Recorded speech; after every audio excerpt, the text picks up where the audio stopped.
Je vous souhaite la bienvenue sur votre chaîne d'évangélisation favorite, Jésus-Christ, le seul dominateur. Vous êtes à l'heure de la méditation du jour. Aujourd'hui, notre méditation s'intitule « L'Église est l'espace sacré de Dieu ». L'Église est l'espace sacré de Dieu.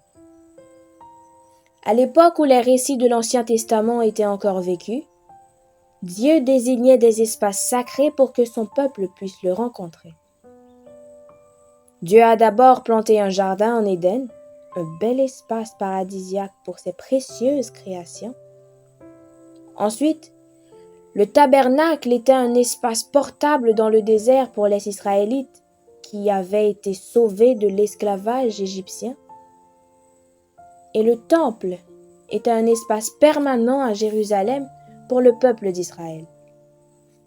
Dans tous les cas, il s'agissait de lieux de culte spécialement choisis ainsi que de signes tangibles de la présence de Dieu. Le Créateur de tout ce qui existe ne peut pas être confiné dans un jardin, une tente ou un bâtiment, mais il se trouvait dans ces espaces sacrés où le ciel et la terre pouvaient se chevaucher. Fait amusant, l'imagerie du jardin est omniprésente dans les détails décoratifs du temple et du tabernacle.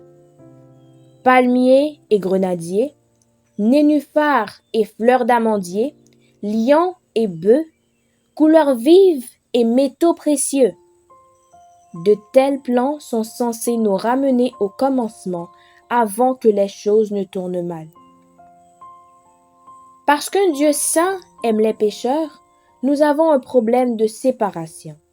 C'est pourquoi des prêtres ont été nommés comme représentants, médiateurs pour des choses comme le culte, les sacrifices et l'expiation. Et même si cela a fonctionné pendant un certain temps, ce n'était qu'une solution temporaire. Mais lorsque Jésus-Christ est apparu, il a non seulement accompli les prophéties de l'Ancien Testament et les objectifs du temple, mais il a également comblé le fossé. Il n'y avait plus besoin d'un temple fait de bois ou de pierre, mais de chair et de sang. Il n'y avait plus besoin de sacrifices sans fin, car Jésus-Christ, le grand prêtre suprême, avait fourni le sacrifice ultime, lui-même. Enfin, l'Esprit de Dieu pouvait désormais demeurer avec et à l'intérieur de son peuple. Le temple nouveau et amélioré. C'est pourquoi Paul a demandé aux Corinthiens: « Ne savez-vous pas que vous êtes le temple de Dieu et que le Saint-Esprit de Dieu habite en vous » dans 1 Corinthiens chapitre 3 au verset 16. Nous servons un Dieu qui rencontre les gens là où ils se trouvent, dans le jardin, dans le désert, dans le temple, en eux-mêmes.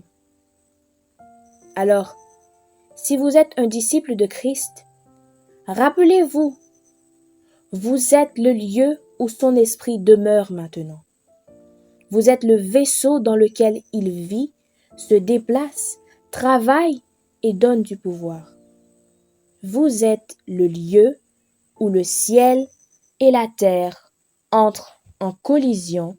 Que le Seigneur vous bénisse.